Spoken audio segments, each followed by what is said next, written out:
Hello, fellow followers, and welcome back to FanZcene. And this is the Physical Media Show. And I see we got some people in the chat, some groovy people there. Cosmic Squirrel says greetings, greetings, Cosmic Squirrel. And then from the cosmos, from the cosmos. I like Random Brad's creators comment here. Hey, my favorite day of the week. Glad to have you here. And hail Brian Barth, and welcome Runner, and welcome Tom back to the show as always. What's up, Stephen Luther? Whoa. What up? How's it been?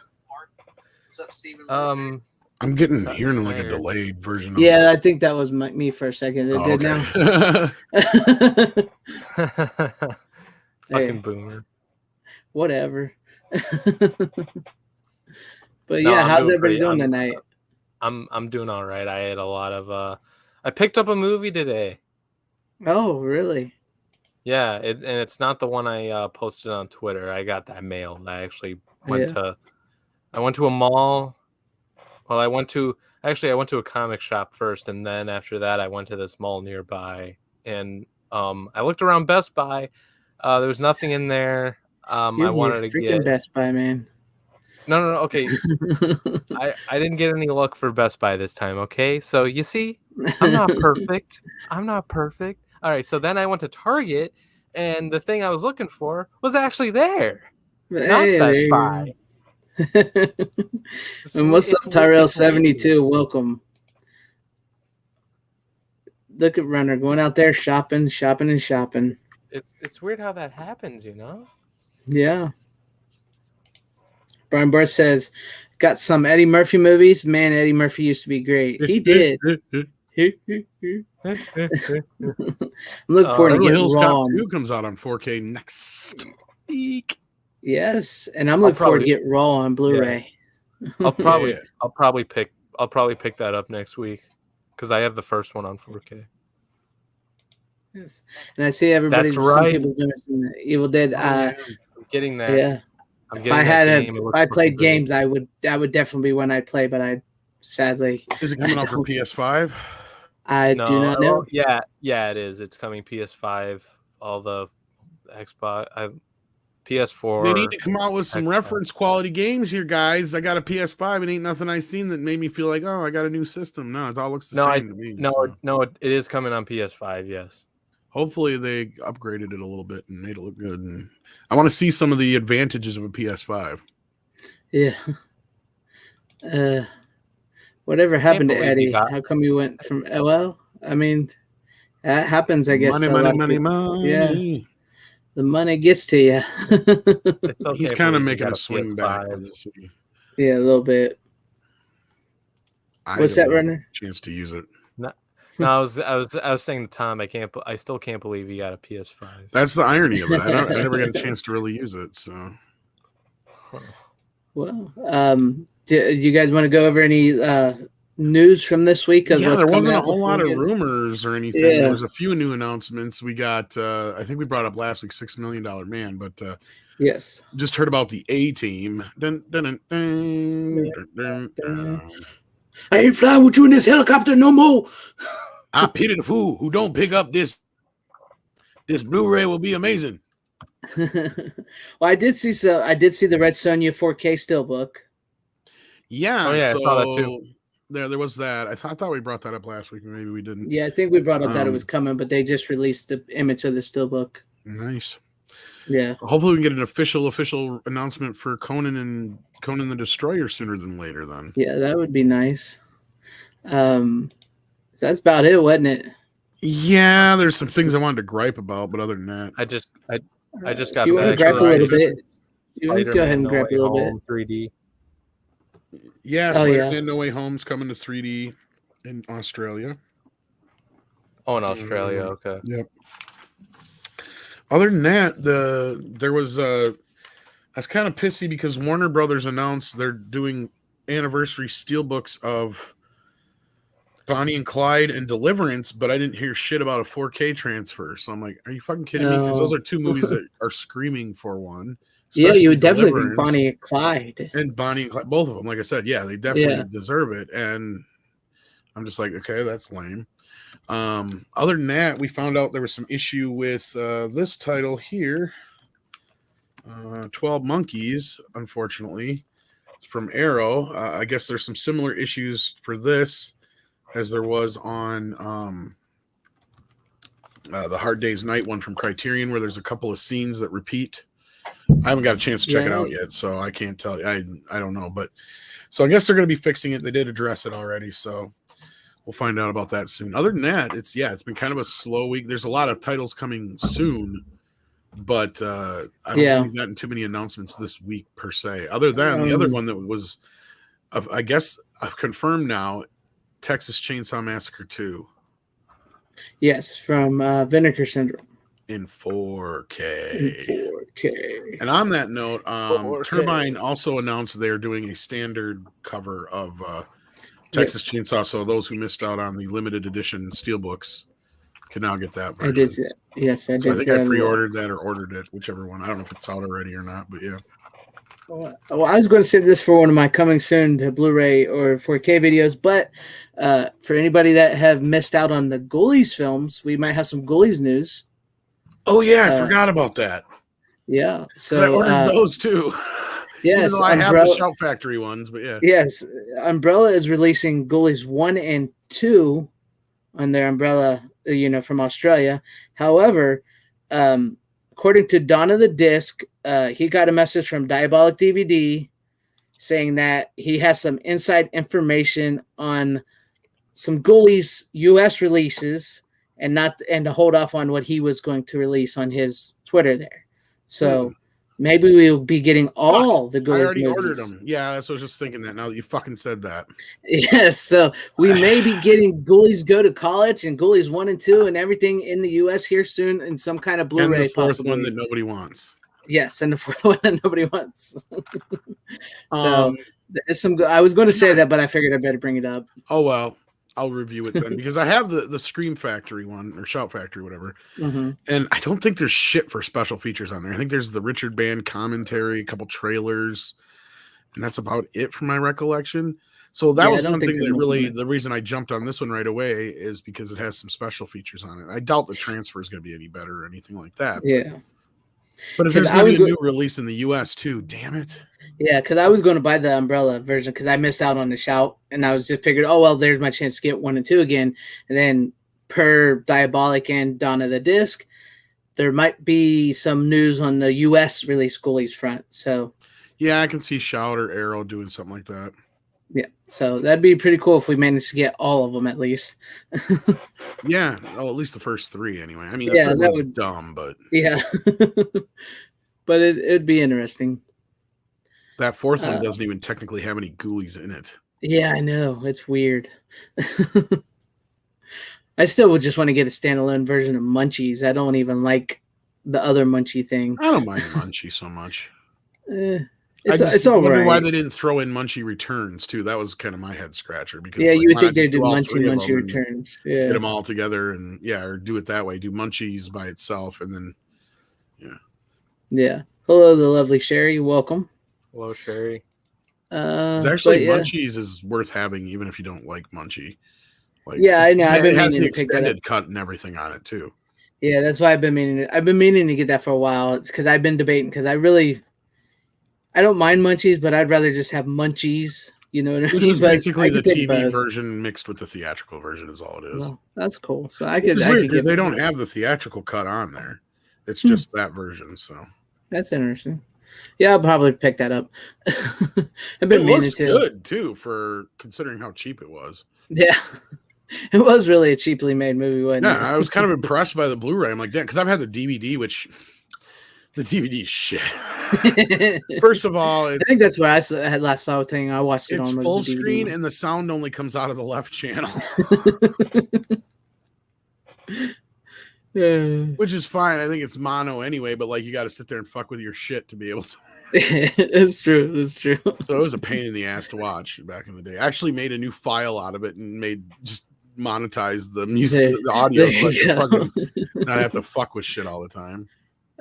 I will say that Scream and Shout, sometimes they give you some pretty good double features on those double features. Sometimes, and the price is not bad either. Yeah, the price isn't too bad. I actually just picked up one myself, so that's coming soon. So be making an appearance on You here gotta down be the road. careful if you're somebody who likes special features, because when they double up those, sometimes they'll rip out the special feature. Yeah, that and is put them true. both on one disc and stuff like that. So Yep. you're getting compromised versions, and like I could remember they did like a Howling and some other one at one point. They did the Howling in the Fog. Yeah, and they didn't have any of the special features, and there's a couple other ones they did like that too. Yeah, but some of them that's just the version they did, like Eddie and the Cruisers 1 and 2, they did that way. I have that one. 1 and 2, and yeah, I do too. And then there's a few of Deathstalker, and Deathstalker 2 is one I missed that I wish I had, because that one's not cheap.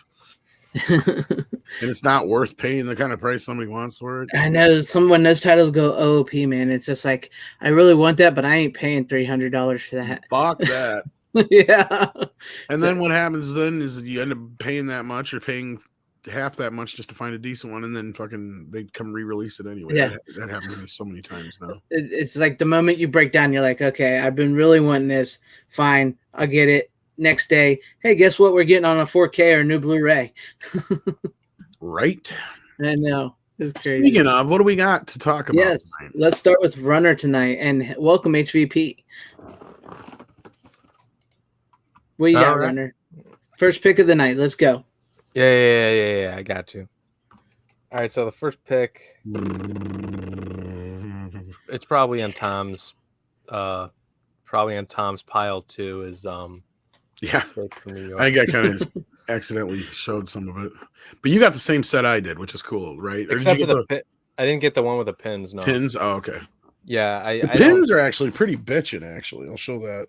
I bet they are. I don't need to pay like 50 more bucks. for a Yeah, bunch of that fucking was the part pins. that bothered me. It was a little bit more, and I'm like, I'm just like, yeah, because I looked to see like the difference, and I'm like, okay, the poster and the soundtrack on vinyl.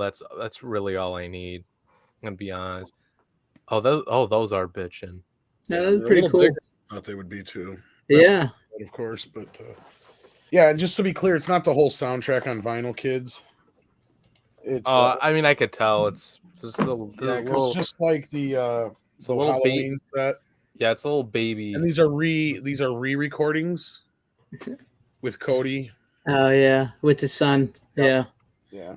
Well, I mean, since you guys all showing off your escape from New York, so I'll just show off my escape from New York. Here you go. I knew you guys were bringing it, so that's why I brought this. I didn't. What the fuck is that? Because I actually brought. If you guys remember, I just brought it here not too long ago. Because I showed off these two. But for those, I will say this: for those who have this version and not, are like, I don't know if I want to really upgrade. Even if you don't have 4K right now, the Blu-ray in this set is from the 4K master. Oh, that's the nice. Blu-ray in this set is from a 2K interpositive scan. So they are way different. better. Yeah. Yes. Yeah. So And- this is the same scan as this one. They did a Dolby Atmos upgrade, and you get all the special features. Oh, that's cool. Nice. Which I think most of them are even on this version too. But so unless you really want the Dolby Atmos, if you've got this version, I think you're pretty much good to go. Because I think a lot of them are pretty much the same. And there may be some other stuff that's on the Shout Factory one that's not, and vice versa. But hold on a fuck second. So what? There's this only is Escape from New York. I don't give a shit about that. And I'm asking Tom, like they only play 2 songs. yeah, it's just a 45. That's fucked up. And they're new versions. They're not the originals.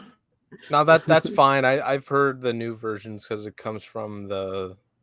I listened to the other versions from his other scores, but I mean, at least it's got the theme in there, so I guess that's fine. I can't complain too much. It's collectible though. Oh yeah, absolutely. Yeah, it's nice. HVP, I can't condone that. I do like Lockout, but it's not better than Escape from New York. I've never seen Lockout, and I disagree with you. And now I will explain to you, Runner, because I know you don't know. I'm sure Tom knows, but I'm sure you don't know Runner at all.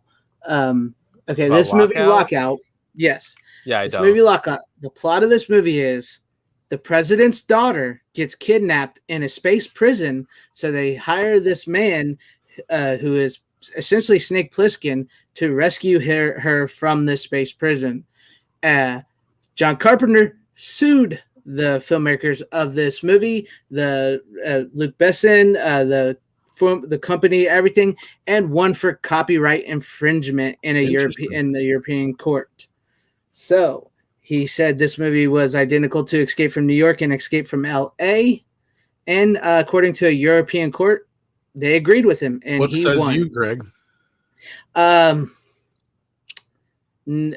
story is essentially the same story, yes, but as far as that goes, no. No. I would say no. And on a related note, I also have here, of course, I was going to show this one first. Escape from LA. And anybody who has this and has a 5.1 system, you've noticed that the center channel comes out of all the channels. Well, I recently got this imported. It's also put out by Paramount, although this actually comes with the Blu-ray, a poster, and some lobby cards. And the 5.1 mix is correct on the 4K version. And I believe this is a German import. It does have the UK symbols on it, but I'm pretty sure it's a German import. But I could be wrong. But the German options come up first on everything, so that's why I think it is. And plus, I think when I ordered it was from a German website. So regardless, that is out there, though. I think even Amazon has it now, I think, on their European site. So and I think I paid less for this than I did this version here, and they still haven't got a date for this yet. Really, they haven't got it fixed yet? Yeah, no, not that I've heard of. The only thing I know is I think the newer ones have a yellow UPC on them. Yeah. Well, I have no idea how I'm supposed to trade this in. I mean, I've had this for months, so like, I don't know what I'm supposed to do. They probably just like. I really don't need to exchange it now that I have this one personally, but just for my audience, I'd like to be able to say, yeah, this is how you do it. Yeah. Because I am going to be doing the Citizen Kane and Hard Day's Night one here pretty soon, or at least the Hard Day's Night one. So I'll let you know how that one rolls, kids. But like Vinegar Syndrome, Arrow, they're usually pretty good about just sending them right out to me. I haven't had a problem getting a new one as long as I order it through this. I don't know about Arrow now that I say that. Kino's who's thing. Kino and Vinegar have been really great about just if I've ordered it through the site, they'll send me the new one. So, and I like so I have no idea on that part, but yeah, that's out there too. But now both movies are available in 4K. And I don't know how you guys feel about how it looks. I already talked about it before, so I'll let you guys take over. I have not got to Escape from LA yet, so I can't tell you. I didn't watch it yet, so I can't really comment. I bought it just because I'm just like, why not? And, I've been waiting for the yellow tag to come out, and Tom said, I don't think we've ever got a date, and even Mike said he got his from Amazon and it didn't have a yellow tag on the back, and so it was not the fixed copy of Escape from LA. So that's why I've waited, but I may just do what Tom did and buy the import one because it sounds like it's better anyways. It's the same thing. Yeah, it's just, it has the fixed soundtrack on it is all. See that's why I haven't gotten the Mad Max anthology yet, is because I don't know if I'm gonna get the right one. I don't. They're supposed to fix that, but I have no idea. Like, I'm surprised they even said they were going to, because they didn't for Batman, and I'm sure more people bitched about Batman. Batman 89. Yeah. I thought that was not a good transfer. They ever since they've done the 5.1 mix, it has different sound effects in it. And the fold down to 2.0 stereo that's all it's been, is a fold down instead of them actually putting the actual 2-channel stereo track on it. Which is another thing, is I'm almost fucking, and this is what just baffles my brain.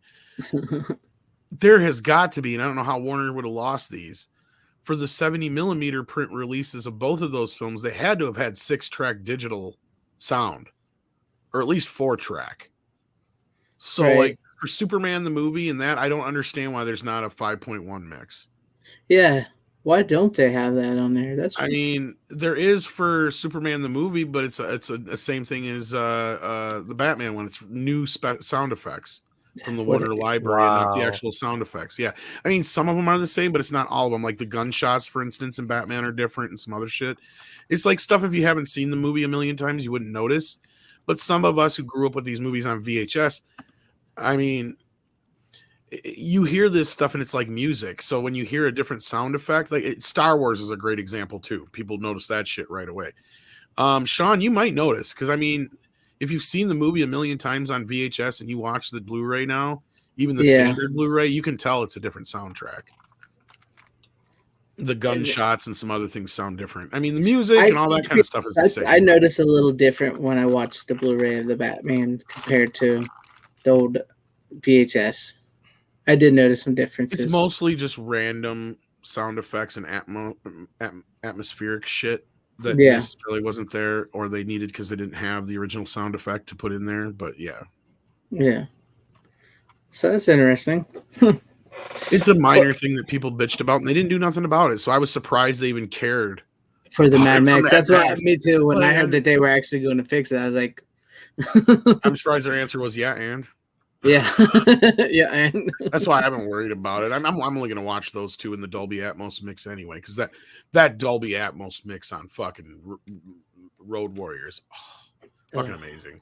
It's awesome. Like when that engine roars up in the beginning, it's just like all through the room, and you feel it through the subwoofer, and it's not as good as heavy metal, but that's probably the up there in that upper top five. Heavy metal sounded freaking amazing, man. Now, I will say this: I did not think that the Atmos upgrade for Escape from New York what I watched, but I skipped through a few scenes and watched it because I knew the print was going to look the same.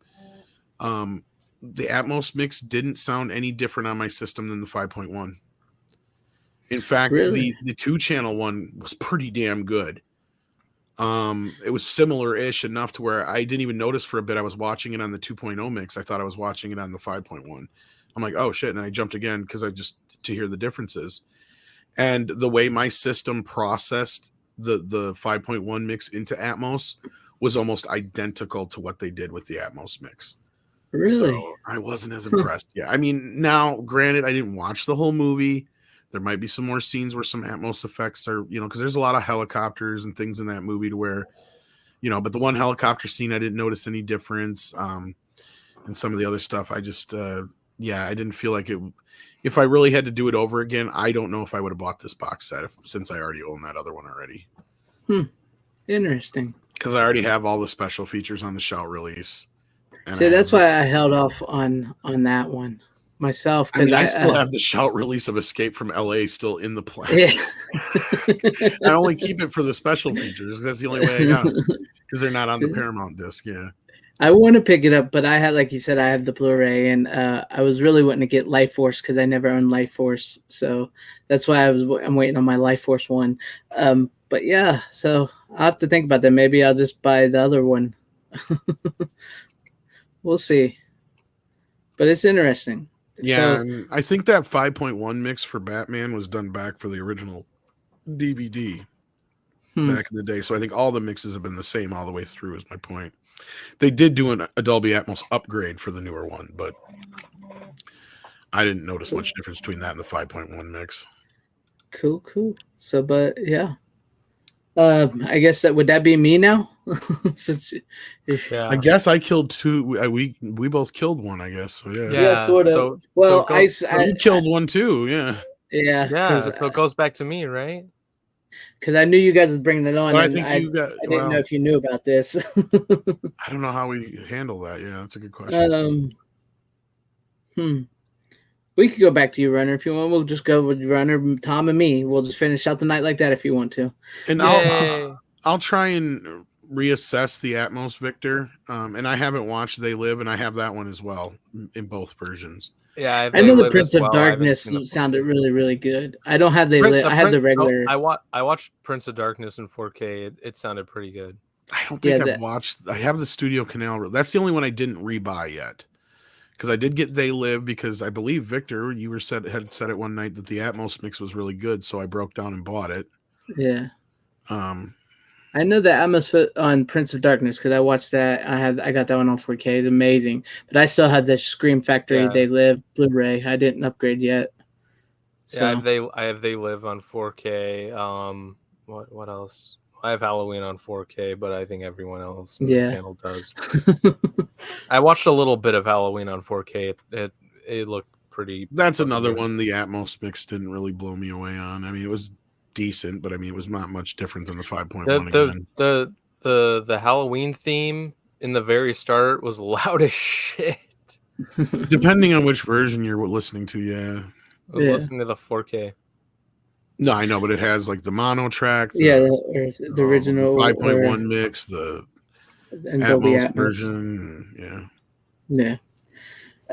But Runner, you want to go ahead? Let's see what you got for your second pick of the night. Yeah, sure. I bought this individually. I said I'd probably buy the pack, the 6-pack whenever whenever the new movie comes out on 4K. But I thought I'd get this one individually because why not? It's Jurassic Park. That kind of pisses me off that they did that. Because I went and bought that fucking book.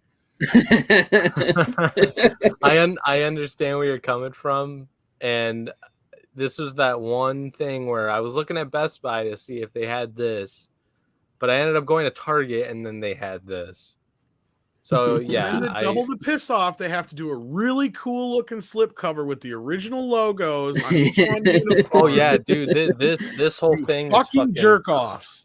Nice with all three of the first three together. I'm like, you sons of bitches. Because I wouldn't have rebought fucking Lost World either. That's the other thing.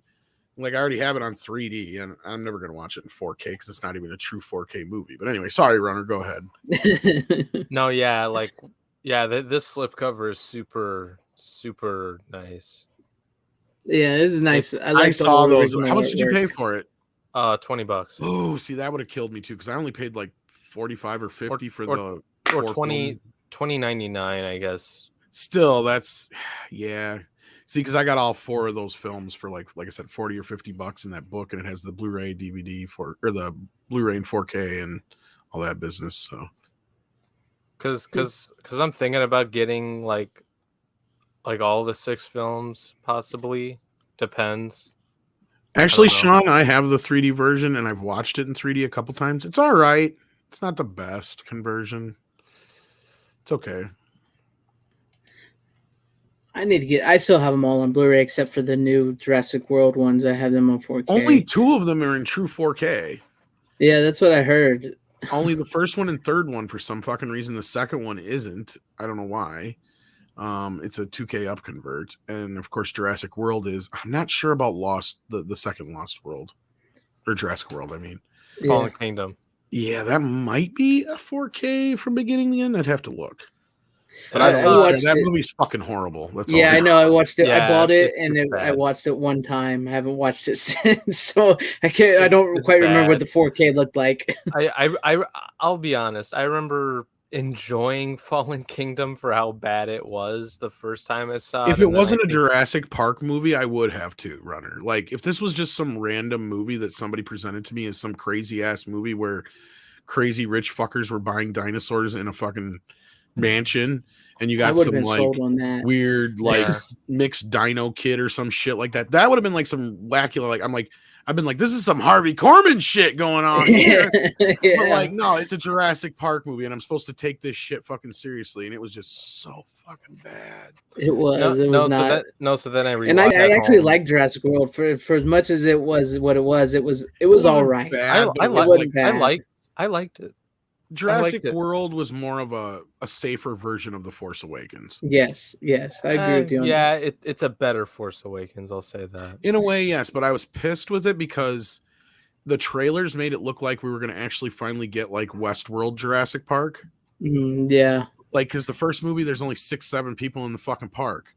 Second movie, it's not even a fucking park. Yeah. The third movie, there's only like 5 people there or whatever. Like, so it's like, wait a minute here. This is called Jurassic Park. Parks, when I think of parks, I think of people, tons of them getting ate by dinosaurs and shit. And then that trailer for Jurassic World comes out, right? Right. And the fucking trailer was like, it's all this shit in the scene, in basically the Westworld scene, where you have the fucking dinosaurs coming out and eating people and attacking everybody. That lady gets picked up by the pterodactyl and dropped into the fucking dinosaur's mouth. It's like, now this is what I want to see. I see the movie. That's not even 10 minutes of the fucking movie. I'm like, you've got to be fucking kidding me. Especially when the rest of the movie is exactly the same as the first movie. Mm-hmm. It is. It is. To And the Victor point where they have Fontaine. to drag some kids into this thing. Exactly. Even Just so you have fucking two kids. The kids Yeah. were And have the T-Rex scene where they get fucking the top busted down. It's like, the oh, kids Jesus. the kids were pretty fucking bad. I'll say that. Which, yeah, they didn't need to be there. They really yeah, did. they didn't need to, no, they didn't. No. The Bryce Dallas Howard character had enough on her plate in that movie to justify any motivations she would have had to not have to worry about those fucking kids. You know, Exactly. as much as the Jurassic World sequel wasn't good, I liked Bryce Dallas. What's her name, Claire or something? Oh, I love Bryce. She's an amazing actress. Yeah. No, she is. But like, I'm saying, like, I liked her character more in the second one than She the makes first. a bit more sense in a way, but like that's another problem I have with the second movie. It does that old fucking trope of making the two love interests break up in between the movie just so you can have them fall back which and we just talked about. I hate that freaking trope. But yeah, because those two actually did have some good chemistry in that first movie. They did in that first movie. They did. If it would have just been about them two, and like you said, left out the kids and like did the whole there's like enough kids running thing. around. Yeah. And I will say one of the worst parts of that movie I thought was like that nanny. I thought she got worse than she deserved. And then the best part is you have like somebody say something about like, what about all the people and the kids? Yeah, all they need to do is eat like 3 or 4 babies and we're fucked. You know. But what do you guys think about Jurassic Park 3? So the trailers look good. You haven't seen the newest third one? You mean? Or The Jurassic Park 3, the original Jurassic Park 3. Oh, I thought you were talking about. I got Jurassic one thing World. to say: talking raptors. Oh, so I actually like Part 3 in the proper movie, but no, the JP3 isn't as bad as the trailer. Yeah, it's not. It's not a very great movie. I think it has better parts than The Lost World, but yeah. I understand where you're coming from. I do, because here's my thing with the third film. I love elements of it because there's things in it that were in the book, of the original book, that they didn't get in the first movie that they recycled here. So that part I enjoyed. I kind of like certain aspects of the film, but the third film is also where they really started doing these mutated dinosaurs, and I fucking hate that. It's like, to me, you've already got raptors, you've already got T-Rex. You don't need an Indominus Rex. You don't need a whatever. That's not true. Spinosaurus was an actual dinosaur, right? So that I'll give them that. But then you also have this idea of we got to get a bigger one in each movie, right? Like that's kind of where that started. And it just felt like a cheaper, tacked on sequel. More to me, Lost World felt like an actual sequel. Now I understand where people don't like Lost World as much. There's tons of shit in Lost World I don't like, but there's tons of shit that I fucking love. Well, yeah, that last 15 minutes is what I've wanted. I'm gonna be honest. I don't remember Lost World or Jurassic Park 3 There's as much. 3 times in the Lost World, and here's one of the reasons why I'll always stick up for Lost World. I'm a film snob, right? And I see so many movies that it takes a lot to scare me, to get me to cry, or to get me so invested that I'm like, I almost have to get on camera for this, where I'm like literally on the edge of my seat. Right. Jurassic World, the Lost World, that is, sorry, the second film, the actual second, directed by Steven Spielberg, Lost World, had me on my seat, I don't know how many fucking times, especially in the scene where the T-Rexes are trying to knock over the fucking RV thing. And this might just be a me thing, because I have a thing with glass and glass windows.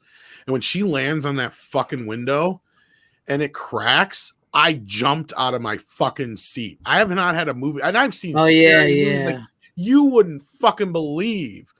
Like, so there's that scene, and then there's the scene where the guys are in the fucking, and to me it's an homage to Jaws. I think Spielberg may have actually said this, but you got the scene where the guys are in the tall grass and they're running through, and the raptors are coming in, and you just see the trails. You don't see nothing else. You just see the trails. Love that shot. Yeah. Then just the whole last 15 minutes of the baby in San Francisco, the father rampaging through fucking town, or was it the mother? I think it was the father. But either way, it was just fucking rampaging through fucking town. That part to me was just everything I've wanted out of a Jurassic Park movie since they started. Yeah, where it finally got to the city and stuff. Finally Yeah, got something where I wanted to see. This is what I wanted for so long. So again, I hate the daughter aspect with Jeff Goldblum. I hate certain stupid shit with her, like her being able to beat up a raptor and crap like that. Yeah, with gymnastics. That's what I agree. That's like it's like the first part of that movie when they're out in the jungle and everything. That's where it's like really like it's kind of just bogs down. But cool shit because there is cool shit, and then it takes a while to finally get to like you said when that she falls on that glass and it gets to the city and everything. Because I like how InGen's coming in, or what is that? That's what they're still called. I can't remember. Either way, the company's coming in to take the dinosaurs. Oh yeah, what was that company called? I think they were still called that, or whatever they're called then. But like. And how they, he does it as a promise to, the old guy to get in there and do that. But then his whole thing is, he's got his girlfriend over there and shit. And Juliette Lewis, I like her character. I love Vince Vaughn's character. I love all the villains in the movie. The villains are great. And they're actually decent villains. It's one of the few times, because this is another one of my rants, is Jurassic Park has a villain problem. First of all, you don't need a villain. True. Nature is the villain. It's like you don't understand that. That's why I said Dennis Nedry is the most worthless villain in a movie ever. He doesn't do a fucking thing other than turn the lights off, which the Storm could have done. Right. Really, he does nothing. He really doesn't do anything. He steals, goes nowhere. Nothing he does has any real impact on that plot, other than he makes it a bit difficult for everybody. That's about it. Because everything he does actually do, outside of locking them out of the computer, which is really the only thing you can say he does, which Samuel Jackson figures out how to get around anyway.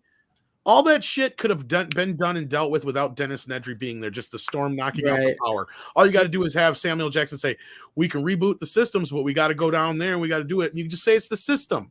It doesn't have to. Who gives a fuck about Dennis Nedry? He's a fucking pointless character. Same thing with some of the other villains. Like I as much as I love Vincent D'Onofrio, a great fucking actor, he's one of the most worthless fucking villains in Jurassic World. And then the Lost Kingdom is just that. It's full of tons of fucking worthless villains. Like it's like they tripled down on that shit. Like it's just a fucking full of a whole fucking house mansion full of them. True. So like, and then they even turn what's his face, BD Wong's character, or whatever, into a villain on top of it all. So you're like, oh fucking Christ, now he's a villain too. The guy that. So it's like, how many villains do we need in a movie where we already got fucking raptors? I could understand maybe having like an evil company who wants to use the dinosaurs, but you don't really need people to get, you know what I mean? But yeah, we really don't need villains in the movie, because the dinosaurs are the villains, and the surroundings and the nature is where these people got to escape from. You've had no less than 2 or 3 plot lines now where the idea of this was they keep pushing this idea of military applications with the dinosaurs, yet we have never once fucking seen it. Not once. Exactly. This is a concept that keeps being brought up, but I have yet to see a fucking G.I. Joe riding a T-Rex. That would be cool though to actually see. I mean, where is this? Because that was supposedly like the setup in the second one, and then they talked about that was a whole Vincent D'Onofrio's character was like, we need to weaponize these raptors. Yeah. That would be like somebody coming and going, you know what? What we really need in the field of attack here in war, gentlemen, is fucking tigers. Right. Let's train some fucking tigers. This is a resource we're not tapping into. Why have they never thought of this before? Because it's fucking stupid. That's why. Because you can't control a wild animal. No matter how good you fucking train it. There's always that 10%, 5% possibility the motherfucker's gonna go crazy and eat your face. And it's even like there's be a crazy fucking animal like a tiger. Look at what happened to that chimpanzee. That's what I was about to say. They had that woman that raised that chimpanzee from baby, and it like ate her face off. But it has one bad day and your face is gone. Exactly. Trust me, raptors are very emotional creatures. Have you seen Blue? Exactly, man. This new movie's all about Blue's baby. Yeah. Bitch wants her baby back at all. She's about to bite fucking my exact point. She's about to bite Chris Pratt. Blue? She's gonna bite my face off. Well, I had a face once. I raised it from a child when it was a little animal. I bought a bear. I never should have bought a bear. It was cute for about 3 weeks. Hell, Snow Dub, unless your name is Mike Tyson, you shouldn't own a tiger. Mike Tyson probably sits there some days and goes, man, why the fuck do I own a fucking tiger? This is fucking stupid. Sound like Marlon Brando for a little bit. It's a little Marlon. He does kind of sound like Marlon Brando. A little bit. He does. Those two talking would be an interesting conversation, I bet. You're not lying. You know what's fun? You know what's fun? You know what's fun? You know what's funny? What? Anytime someone mentions that Samuel L. Jackson was in Jurassic Park, I'm just like, oh shit, I forgot he was in it. It's the first time I think he uttered "Hold on to your butts," and that became one of his taglines. Yeah. Yep. No, like even when I rewatched Jurassic Park, I'm just like, shit, I forgot he was in the movie. What's wrong with me? Tiger farts really smell. So I started punching this guy in the face. So I started punching this guy in the face on the plane because he wouldn't leave me the fuck alone. So Marlon, I gotta tell you, I love The Godfather. It's amazing. And also, I'm so glad that you watch the movies. One of my favorite performances of all time. I really do believe that. But that was a good pick, Runner. Let's get you, Tom. What do you got for after all right, that? my actual pick. This is kind of a preview because we're bringing back A-rated B movies and B-rated A movies, so I had to watch before Titanic. There was the Poseidon Adventure. Poseidon Adventure. Yeah, classic disaster film starring tons of people here. We got Ernest Borgnine, Gene Hackman, Red Buttons, Carol Linney, Roddy McDowell, Sheila Stevens, Shelley Winter, and even Leslie Nielsen is the captain, and a whole bunch more. It has been, I want to say, 30 at least plus years since I've seen this movie. I mean, my mom loved it. I remember go ahead. On TV all the fucking time. I just never really paid that much attention to it, I guess. I don't know. I always liked it. I remember seeing it on TV too long. It's probably been about 20 years for me. It takes a step to get into because it really does.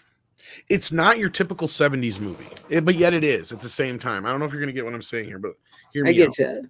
You start out, and normally a 70s movie would kind of, you're expecting it to meander into the story because that's kind of the way the 70s movies work. Mm-hmm. No, this just gets you right into the fucking story, and you get introduced to characters, and they do a really good, and I know why Script picked this movie now, because they do a really good job of giving you a lot of exposition while teaching you who the characters are, while letting you know what's going on, setting up this disaster from the start, and then just the way that they take you through this journey that it doesn't feel like it's a 2-hour film, right? Like and that's another thing. I swear this movie was longer. I swear, but it is only 2 hours long. But as a kid, I don't know if they added to it in the television version or some shit, but because I remember it being super long too. Yeah, so I don't know if maybe that's what they did in the TV version. They added like a bunch of footage to it, but Gene Hackman's great in this. So is Ernest Borgnine and I was gonna say I remember Ernest Borgnine in the fire scene. Roddy McDowell and everybody, like they're all great. The cast is just brilliant, and I mean, I didn't expect it to hold up as well as it did. I was expecting to laugh at a lot of cheesy bits. But it was pretty fucking good. It's pretty much up there and this is one of the movies that helped save Hollywood. This was the one for Fox that really helped them out, because this came out at a time where we talked a little bit about this with The Godfather, where Hollywood was on the brink of folding in on itself and selling off all the assets and to television and shutting down. Right. Gulf and Western was constantly on the brink of selling Paramount. I don't remember who owned Fox at that time. I think it might have been Seagram's or something like that. But there was a lot of these companies that bought them and they didn't know what to do with them. And this was just before you had the Star Wars and the Jaws and the Godfathers and all that kind of stuff to see in Hollywood. And this was one of those movies in that time period that even though it was a huge fucking gamble for Fox, I mean, it really is the Titanic of its time. If you think about it, it didn't necessarily gross that much, but the idea that they spent so much money on it and there was probably, just so little chance of it actually making that money back in comparison, that it did so well. And it kind of ushered in this idea that people wanted to see something different. Right. And that's kind of same thing with The Godfather and some of the other movies, because they were sick of the musicals. They were getting tired of the same old Westerns and shit like that. They didn't want the big spectacles like Cleopatra anymore and stuff like that. Movies like 10 Commandments were already 20 years old almost. Yeah. They wanted something new. They wanted something different. And this was a start of that gritty, realistic, in some ways, uber over the top realistic. And granted, this is the type of movie that is responsible for everything from Armageddon to, Sky. Yeah, the disaster movie we had in the last few years. I was going to say Skyscraper. That's not the one. San Andreas. Moonfall. San Andreas, and then even Moonfall this year. Exactly. To bring it back around to Roland Emmerich. But yeah, clearly Roland Emmerich and those guys watched this movie a lot as a kid, I'm sure. And Towering Inferno was another one that was around the same period. And wasn't that even the same director, maybe? Or is it somebody else? I can't remember. But I know it came out near the same time period. That's for sure. Could be. I know it had a rather large similar, like, yeah, it has a lot of similarities to it. That's why I was like, is that the same director? I can't remember now. But somebody will correct me in the chat if I'm wrong. But that's another one I haven't seen in God knows how many fucking years. I just remember the Poseidon Adventure. Irwin Allen, he's the producer, right? Dan Black. Yeah, they're the same. He did the same thing, but it's not the same director, maybe. But yeah, same producer, not director. Yeah. I just remember it being a really good movie. It's like even as a kid, I was like, I would sit there and I would watch it, and I never thought anything of it. So it never held my attention, and it really does get going, and it does really have some really great characters, really great cast, and you feel for everybody. And like when you lose somebody, you really feel that loss too, as the story progresses. Really gives you this feeling of hopelessness. At the same time, you have this feeling of these guys are going to make it. It does. And even more so than like the movie like Titanic, because like Titanic, it just felt kind of generic in a lot of ways. Or how do I put this? Overproduced.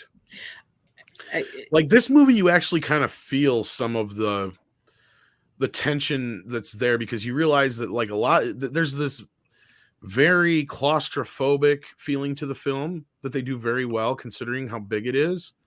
It's weird to say that, but like you just have this trapped feeling in the film, and they do such a great job of giving you this idea that chances of these guys getting out of this situation are pretty fucking slim. I know, because you really feel like, for what I remember, is like you're really hoping that they get it, and you're thinking they're going to make it, but are they going to make it? You know what I mean? Like they could have even drug it out a little bit at the end and really pulled on the heartstrings a little bit, because like you get to this point where they kind of know they're already on this ticking clock, right? Like Runner, you haven't seen this movie, so you have no idea what is going on. Right? Yeah. Okay, the movie starts out, you get introduced to all these characters, and you have this is the final cruise for the Poseidon, and I can't remember if they're selling it off to something or other, and so you got this company guy on the boat who's trying to rush them to their destination. And the captain keeps saying, this, that, and the other is going to put us in jeopardy. And of course, he ends up rushing them right into a huge fucking, what is it, tsunami? I think it is. Yeah, I think it's a giant wave because it overturns it. Giant wave, yeah. It ends up flipping the boat over. So basically, everybody on the top couple decks is instantly dead. Mm-hmm. And all that's left are these people that were in the ballroom. And most of them are made up of like socialites and couple priests and shit like that. So like, people who clearly are not equipped to survive a situation like this. The only guy who's really there, who's probably the most equipped, would be Ernest Borgnine's character, because he's a New York cop. Right. He just wants to stay put with some of the other people who think that's the best idea, because one of the guys who actually works on the boat, that's what he says to do. But Gene Hackman, who plays a priest, who's and you kind of get introduced to his character, he's kind of outside the box priest, right? Mm-hmm. So he gets the idea of nobody's going to come looking for us here, like, because they do a good job of bringing in points to where you get the logic of it, because like, this kid who's on the boat, he's all obsessed with it and stuff like that. So they get the idea of, well, where's the thinnest point in the boat where they're going to drill in, because he's like, we're flipped upside down. Mm-hmm. Like, so they can't get to us from the top. they can't. They got to drill in and burn. Yeah, from the bottom of the boat. From the bottom of the boat in. The top. Exactly. So, so the kid's like, the weakest point would be, I believe it's the hull or whatever what it's called at the back, right? Is the hull? Yeah. Yeah. I think, the hull back of the boat. So he's like, well, let's go to that place in the boat, because that way, if they're going to rescue us, that's the first place they're going to go, because that's where the least amount of steel is. That's where they're going to be able to cut in, because the rest of the boat is too thick. So this select group of people with Ernest Borgnine and Shelley Winters and Gene Hackman and all them, they decide to go that way. And it's just kind of their harrowing escape from this situation. And some of them make it, some of them don't. And in fact, I believe the novel that it was based on was, even though it was well acclaimed, I think even the writer of the book praised some of the elements of the film that they had changed, because they had actually made more character sense and a few other things. Like, I don't want to give too much away because it's a decent watch. It is. It's a good one. There's a scene between the Shelley Winters character and the priest, and the way it plays out in the book and the way it plays out in the movie are completely different. And the version of the film is, I guess the author said they prefer that version, because if they'd have thought about it when they were writing it, they would have done it that way. Yeah. And there's That's a few cool. things I didn't know that. Yeah. That's cool. Because instead of, because the way it works out in the movie, how it works out in the movie, right? Well, in the book, he sends her first in the book. Oh, really? So so it's not the way it works out in the book. In the movie, it makes more sense, because then there's more motivation for her character and all that kind of shit, and it makes less sense for her to send him when there's more able-bodied people, regardless. But it's the way it plays out in the movie makes more sense. But I enjoyed it. It held up very fucking well. I couldn't believe it. I was expecting to be like, especially after the first few minutes. Yeah. Because it feels very 70s those first few minutes. It's like, oh shit. I can tell. As expensive as this movie was, all those ship shots are miniatures.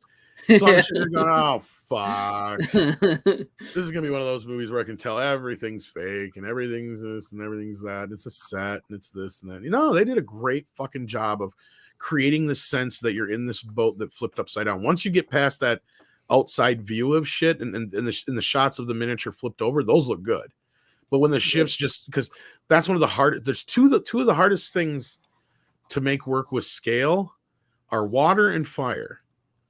So it's really hard to make a ship that's 3 feet long look, like it's in 300 feet long or more than that, or whatever, however long an ocean liner is actually probably closer. I don't know, a couple thousand feet, not even. But I don't even know, because I've never been on one. Never actually seen one in my life. That's how I know very little about me neither.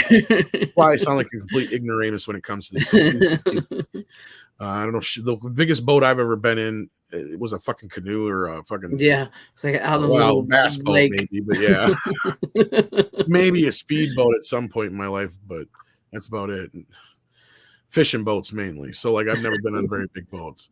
But no, it's a excellent disaster film. Now that I've yacked your ears off, and what that's good. You made me watch it again, Greg. But yeah, I loved it. I remember watching it as a kid on TV, and I watched it several times, and it's been a long time since 20 years at least for me. But I can vividly remember certain parts of it, and I just remembered liking it and thought it was just a really great movie, and it is very 70s in the beginning, but once you really get into it, it's just this really great human story, Yeah, it's not overly sappy like a lot of the disaster movies got to be later on. Right. There's some of the tropes, but clearly, this is one of those movies where that's where the tropes began. You know what I mean? Yeah. This is the movie, and then Hollywood makes a success with this movie, so they copy it 1,000,000 times, and by the time you get to the next one, it's so sappy and they've so many tropes. It's you don't even care that these people are dying anymore. Next thing you know, you're playing with fucking animal crackers on Liv Tyler's stomach. I mean, I would, but of course, but I mean, exactly. Fucking great. You got a really creepy song by her. Or sung by her dad. I know, isn't that weird? I always thought that was freaking weird. I was sitting there watching this movie, and I liked Armageddon. It's because it's just this cheesy, really over the top bad movie, but you're watching Armageddon and you're seeing Ben Affleck play on her stomach while her dad's singing, and I don't want to miss a thing. And you're like, this is kind of awkward. So it's like, okay, I'll just roll with it, I guess. Either. Exactly. And then Bryant wants to know, why couldn't James Cameron just make Titanic it kind of is. He did just basically take all the tropes of disaster movies and just put them in a huge special effects spectacle. Honestly, I don't think Titanic would have done as well had we just not had Independence Day and Armageddon and movies like that. I think that paved the way for Titanic to be as big as it was, because it reopened that thirst. And that's why I keep comparing Poseidon to Titanic. Because it does have like similar thing, because they have like all those different characters on the ship and everything. Yeah. But Titanic follows a lot of that disaster film formula. It does. I never really cared for Titanic, to be honest with you. Brian, most of those disaster films are. That's why I was surprised that this movie just got right into the fucking disaster almost. I think it's within the first 10 minutes. They're already flipped over. First 10, 15 minutes of the movie, at least. That's how you know it's a good movie, and it's set up in the past. Quick. Yeah. I mean, even look at Armageddon. Yeah, you get that first wave of the meteors or whatever from the shower at the beginning, but then after that, nothing. You don't really see or get anything till later. Nothing actually ever hits the Earth. Yeah, it's kind of a reverse disaster movie. Yeah, like it starts off big, and then it goes to these people. This is who they are. Then they got to train, and then they go up in space, but nothing happens from other than that first wave. And then you really got to ask yourself, wait a minute, it really probably would be a lot easier to teach actual fucking rocket scientists how to drill a hole it would be to teach. It's just a fun movie, though. Yeah, hey, it wouldn't be as fun then. Exactly. I guess we'll go to me now, but that's a good one. You're gonna have to make me watch that this weekend. I'll probably try to figure that out. Sure. It's a great one. I brought on the box set of this once before, but since we're coming into Friday the 13th, I figured I'd just bring out the first movie, Friday the 13th Part 1. And who was the killer in Friday the 13th? Jason. It was Jason. Wrong. Sorry, that's the wrong answer. That's the wrong answer. I've seen that movie 100 goddamn times. It's Jason. If you've seen the movie so many times, then you should know it was Mrs. Voorhees who was the killer in the original film. You tricked me. Jason didn't come in until the sequel. We're not done yet. That first movie was so fucking good. That first Scream, oh my god, it was so good. Watching that in the theater, like talking about movies that get you on edge. So that was one of them that really did get me going, because at first I didn't really go see it, and I'm just like, I remember the first time I watched Scream, I really laughed my ass off. I was like, "Yep." I was legit on that first bit, like the whole thing is. Do you like scary movies? Yeah. That movie, man. Killer in Nightmare on Elm Street. And then they even say Wes Carpenter in the film too later on, which is pretty funny. Friday the 13th. Yeah, I have the original Friday the 13th here from my big Shout Factory, Scream Factory box set. I still need to get that. You better get it fast. Yeah, you better, and you should have got it a while ago. It was on sale for like $50. What? Yeah, what? A while back ago, it was on sale. They had a big. I should have told you guys this. They had a big box set sale. They had a big box set sale. It was like $50-$60. I can't remember, but it was pretty damn cheap. They fucked me over on the Critters box set though too. I ended up spending like $60 on that originally, and then now you can get it for like 30 or less. Yeah. Wait a minute. The fucking box set was $50 when? It was like 60 or 50. I can't remember, but it was really, really cheap. Yeah, but when? When did the sale go? I think it was like last fall, wasn't it? Yeah, it was over the fall because they had a box set sale. They had the Critters, they had the Fly, they had Jason, they had whatever they had left. Critters being on sale because I'd like pay twice. Like, what the fuck?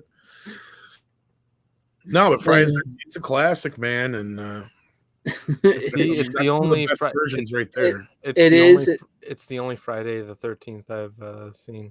It's the only one you've seen. You really need to get on the rest of them, man. I know. The only reason I've seen the first one is because I went over to a friend's house once, like on Halloween, because we weren't going trick or treating. We were just like, we're too old for that shit. So then we just hung out and we watched that movie, and yeah, that's the first time I watched it. Fun night. It's a death curse. It's got a death curse. Crazy Ralph the Harbinger. Yes, I'm sure by now everybody has seen this. If you haven't, get on the first one. The first one is great. It's got the great twist ending that you don't see coming if you don't know it, other than we spoiled it right at the beginning with the Scream reference. Yeah, that's true. What are you doing out here? Is this? It's been. I just watched this, but I can't remember. Is it with the chick with the banana, the fat chick with the banana? Is that in this one, or is that in the second one? Third one. Yeah, second or third one. Yeah. Oh man, I can never. Sometimes they blend together because I think it stabs through the back, so it sticks out like. Yeah. But this one's really good with Kevin Bacon in it. It's got some great kills. Kills a real snake in it. It's got some good ones, and then Alice is a good final girl. So yeah, it's worth it. It's definitely worth a watch. Essentially, Sean S. Cunningham wanted to do a Halloween, and this was a work for hire. And now we have the whole rights issues going on now, which is so that you believe it was more of a work for hire. You don't think Victor Miller deserves the credit? I believe he probably deserved the credit for it. I mean, he wrote the damn movie, right? And even if he was paid to write a movie that was similar to Halloween, it's his story, right? I'm believing that Sean Cunningham said, "Look, this is my idea." Me too. This, especially after talking to Adam Marcus. And if you listen to, it's pretty simple. Like Victor says, it's a reversal of Psycho. It's all it is. Yeah. It truly I took Psycho and I flipped it around. Instead of the kid, it's the mother. The kid's dead, the mother's alive, and the kid the mother talks to the kid, and kid talks to the mother, and that's all. It's all the same shit. It really is. Yeah, you're right. You're not wrong, and I really do. I believe Victor probably has the rights. Should have the rights back. I'm not saying he ripped off Psycho, but that's like the basis of the idea, right? Like, okay, so what if it's this? And the twist is, you think it's a guy the whole time, because that's where the normal mentality goes, because most serial killers are guys, as far as I know, because women are just better at getting away with it. This is true. I'm going to tell you that right now. And in fact, I'll say women are probably more murderous than men. But anyway. I would sexist. I would agree with you. Fuck, I got experience on my back. No, I'm kidding. I had a woman try to swing a guitar at me. I was like, bitch, you better kill me or knock me out, because if you hit me with that guitar, you better fucking run. You break my guitar, I'll fuck you up. FanZcene Vids does not condone the actions. No. Yes, he does. I've dealt with some violent women in my life. I'll tell you that right now. It's not fun. I bet. Yeah. The best one was not even a couple weeks out of surgery for my gallbladder, and my ex decided that, I don't even remember what the fuck I said. It was some smart aleck remark, as usual, coming out of my mouth. And she's laying on the couch, and I'm just sitting there on the end, and she literally hauls off and kicks me in the side right after I had surgery. Ow. Yeah, let's just say I doubled over in pain, and I was just like, bitch, I'm losing. Like, that was it. She had already hit me a few times before that. That was the last straw at that moment. I was like, I'm done. Yeah, that is fucked. I can't blame you there. But yes, women can be serial killers, and that was the big twist at the end of the Friday the 13th. We're going down that dark road. Hey, it plays into the movie, though, right? I legit a very good swimmer. When I saw that first movie, I did not think that was. They should have been watching him. My Jason, his name was Jason, and today is his birthday. And I actually bring that up because this movie, the first movie, that's why I brought the first one, and considering Friday the 13th is this Friday, but May 9th, 1980 was the original release date, so it's 42 years old this year. Oh, wow, yeah. Yeah, so that's why I brought the first one. Which Friday the 13th is the worst? Depending on who you ask. I would say 5, personally. Some people say 5, some people say 9, some people say 8, some people say X. I actually like Jason Goes to Hell I really you're in the do. minority there. Most people hate that one the most. I know. I actually like it, and it's But that's kind the of thing, like is this. Adam's kind of embraced that it's the most hated of the bunch. Yeah, I never really liked 5, but it has great stuff in 5. Like Deborah Voorhees is in it. She's got a great rack. It's got some great Was kills. the outlier growing up. We liked it because it had a lot more tits in it, but Exactly. it was the one that pissed everybody off when it came out. Like, this is the one I love to bring up when, like, it's like, you know, people bitch about Halloween 3. It's like, well, why aren't you giving Friday the 13th more shit then? Because part 5, they fucking don't even have Jason in the movie, and they fucking sit there and tell you he's in the movie through the trailers and all this bullshit, and they lie to you ass. Yep. It's like you're sitting there fucking saying, well, I'm pissed at Halloween 3 because there's no Michael Myers. What about the fact that they actually literally bait and switch your ass in part 5? They didn't try to sell Halloween 3 like Michael Myers is in the fucking movie to begin with. Yeah, right. Exactly. Exactly. That's why I hate that debate when people say, I hate Halloween 3. It's the worst one. And I say, why? Ain't got no Michael Myers in it.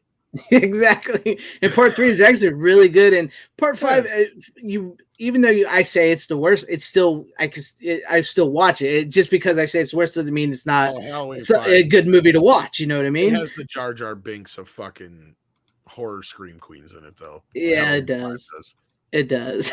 But it's so fucking annoying. It is. She is. But it is like as far as I'm concerned, it's worse. And I know a lot of people say Jason Goes to Hell, but I just, there's something about Jason Goes to Hell that I really like. I don't know what it is. I've talked to Adam Marcus about it. I just really like it, and I got certain vibes from it. And it doesn't hurt that it's one of the first Friday the 13th films that I watched with my brother. So there's a small sect of the fan base that really hates Part 6 and beyond. Oh, really? You didn't know about this? No, okay. Everybody I've ever talked to loves 6. OG fans, right? Right. You had a lot of people who were expecting part 6 to be the continuation of part 5, where they thought that, you know, the whole thing of, you know, they're setting up with Tommy going crazy and becoming the killer. Right. And then they turned Jason into a zombie. Mm-hmm. Most people hate Jason Zombie. Well, not most people, but most people that I'm talking about in this scenario. Yeah. Group, yes. Yeah. That's what they hate about it. They hate that didn't pick up that storyline. And as far as they're concerned, Jason's fucking dead. So it's like little does it matter to them that he already drowned years ago. But when he was a kid. Think about the mentality that since he's a grown man, he didn't actually really drown. He just washed out down the river and what have you. But yeah, it just depends on who you want to believe and what headcanon you want to go with. But yeah, there is actually a sect. I did not know that. Do not like the zombie Jason. They really hate it. And in fact, you'll learn that. I'm surprised you didn't learn that from your interview because I've never the comments. That's why I started seeing a lot of this shit. And I've talked to some older fans and stuff. They're like, oh yeah, after that the first 4 or 5, they were shit. I can't believe that. Like, what are you talking about? Like 6, 7, and 8 are great. Yeah, they suck. They're dumb. You got this fucking. He's like a fucking Frankenstein monster, and you can't do nothing to kill him. And da, da, da, da. I'm like, okay, whatever. Exactly. I don't get it. It's like because I did not. I was actually keeps coming back from the dead and shit. I mean, it's not like the first time he died, but hey, exactly. You know, I mean, he gets hung in the 3rd movie, and he comes right back in the 4th movie. I'm sure he was hanging there for a while. Yeah. No, I don't mind Adam's explanation that Jason is a deadite. It makes kind of sense, and that his mom would have tried to bring him back from the dead. Right. And I love the little Easter eggs in Jason Goes to Hell. And I like that he tried something different. Now, do I like all the overall kind of canonical, somewhat bends and presses and changes he kind of made? I wouldn't say any specific changes per se, but it is kind of a stretch to think that Jason would have had a sister and some things like that. That's what I'm saying. I'm not saying that there ain't fault with the movie, but yeah. I liked the fact that it tried to do something different. You know? Yeah. And I said this to Adam too. I'm like, you had 8 fucking, well, not counting 8 because 8 was technically in New York, but you had like 6, 7, 8 movies there where Jason had already went around basically killing people in a forest for 90 minutes. It was interesting to see them actually dive into what was Jason all about, who was his family, where does he come from, try to give a little more groundwork for the idea of how he keeps coming back and stuff like that. And granted, it's a bit convoluted in the film. It is. It is. But I would love to see a definitive Adam Marcus recut of the movie where he kind of gets to do the Evil Dead version of it. That would have been cool. And plus, you know, if he was allowed to make, because, you know, Steve was supposed to be Tommy, and I don't think he was actually. Was he supposed to actually have Jason? Was it supposed to be his sister? Or was it supposed to be his father? I think was supposed to be in it. Elias was referred to, but there was a brother as well. There was a brother. Oh yeah, his brother was possibly, but yeah. And, so even then, that's the other thing is I liked Adam's take on that too. That he had a brother who, was like the opposite of Jason. He was basically the opposite of Jason. He was beautiful and all this kind of shit, where Jason was ugly and da da da da da. And then he was always jealous of Jason though, because Jason was the one that his mother always doted on. Mm-hmm. And so he was the one who got the idea through his mom's messing around with the Necronomicon and stuff. He found or read somewhere in one of the books that in the book that if he ate the heart of Jason, that he could take his powers. So that's where that whole idea came into play. Yeah. But it is what and it is. I believe Adam's version of the story when he says that it's Sean S. Cunningham's fault that the mask is not in the movie that much. I believe that too. Even though Adam is technically right that Jason is in that movie almost just as much as any other movie that Jason's in. Mm-hmm. It's just in the front end and back end. That's all. Right. But I believe Sean said, "Get that fucking hockey mask out of the movie. I don't care what you do." I believe that. I believe that too, because it sounds like Sean is a bit of a. Yeah. He had nothing to do with any of the movies after the first one. Yep, and he hated Sackhead Jason to begin with, so I could believe that. But Brian Barth, no, I have never watched the Friday the 13th TV series. I have it on DVD, and I remember it's more like the X-Files meets. It's like Cursed Objects or something. Yeah, ain't it? It's about a shot. Yeah, it just has the name because they had the rights to the name. Yeah, and it has the same producer. That's all. It has no connection to the movies. Not even like a wink connection ever. Yeah. I think maybe they had the mask in the first episode, maybe. Is it the same as the Scream show? I haven't seen that. I don't know. It's worse than that in respect, because I don't know about it having the mask in the first episode as a wink, because I remember being pissed as all hell because every advertisement for that was nothing but like a gravestone with a hockey mask behind it and all this shit saying Friday the 13th, the series, and all this shit, and it had hockey masks and stuff all over it. And you watch the series and like, where's Jason? Yeah, he's never with Jason. Maybe one of the episodes will get the mask. Nope. Whatever. Nope. Nothing to do with Jason. So my first couple times through the show, I was pissed. I didn't appreciate it until it was in syndicate, or it was always in syndication anyway, but repeated syndication later on. On like USA and other places, they showed it all the time on like late night and stuff. Yeah, and I grew to appreciate it more. But yeah, it had nothing on Freddy's Nightmares. Yeah, I liked Freddy's Nightmares, but I never watched Friday 13th series other than remember like where I lived in my market, they showed them back to back. So I watched. Oh, really? I did watch, but after a while, I started tuning out of Friday the 13th. Even I think Friday the 13th was on longer, if I'm not mistaken. Yeah, I think it might have ran for like 5 seasons, maybe 3 or 4, maybe. Actually, I don't know. Like I said, I don't really know. But yeah, there's that, and I agree, Sean. The reboot was lame, but it was better than Friday the 13th. The Nightmare on Elm Street reboot sucked, awful. That was horrible. It's 10 times worse than the Friday the 13th reboot. I don't know Corleone Road if the Poltergeist Legacy had anything to do with it. You're right to a point. Like I have similar issues with both. Like I really fucking don't like the remake of Friday the 13th. I know some people give it a pass. Yeah. But I have my main issue is it was exactly what I thought it was going to be, only worse. Because when my buddy and I first heard about it, I'm like, they're not going to remake the first film.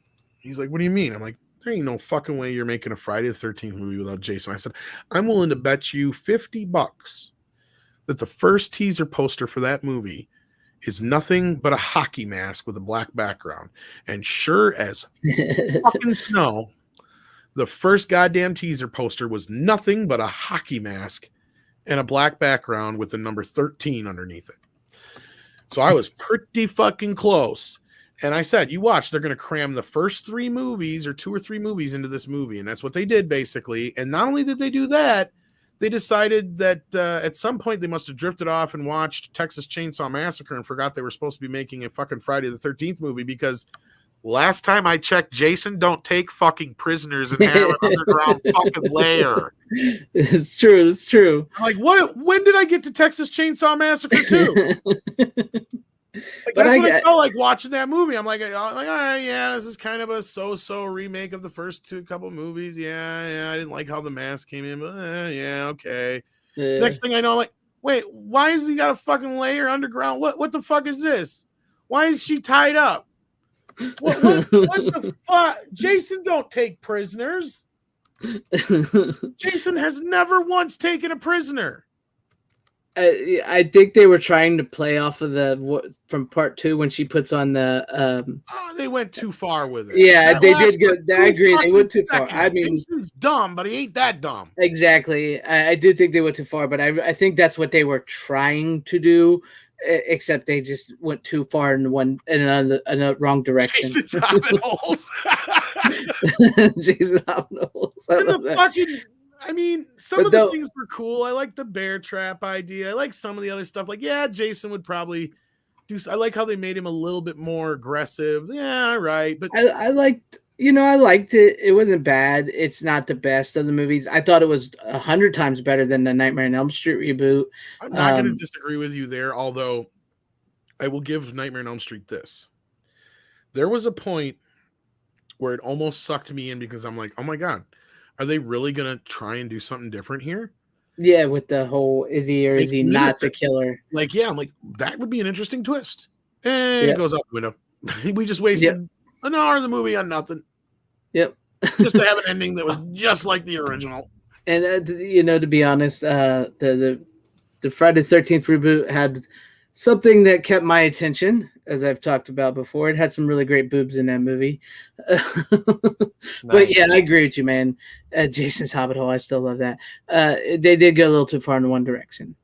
But there you have it for Friday the 13th, since we won't be on, I won't be on Friday the 13th for a live show about that. Runner, what do you got for us for your next pick of the night?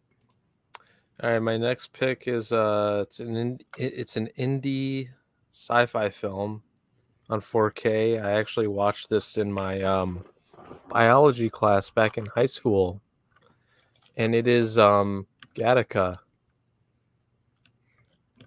Never seen it. Really? Nope, never seen it. Really? You've never seen this movie? Never seen it. Tom, have you seen this movie? Tom? I think Tom at BRB. Sorry, what movie? Gattaca? Yeah. I have it, but I have not seen it yet. I actually never see it when it first came out. It just didn't look like it appealed to me, and I had I don't know how many people tell me finally I got to see it. So when the 4K came out, I finally picked it up. Okay. Well, I was technically forced to watch it because it was a school thing, but yeah, it's a good movie. I don't remember a whole lot of it though. The problem is it's got a lot to do with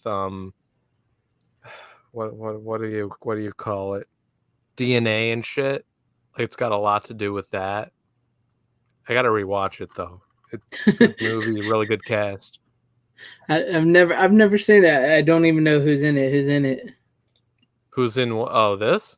Yeah, who's in it? Oh, Ethan Hawke, Uma Thurman, Jude Law. Yeah. Really? Yeah. I don't really like Jude Law. I'm not like a huge fan, but he's pretty good in this. He plays a handicapped guy. Mm. But Ethan Hawke's really good in it though.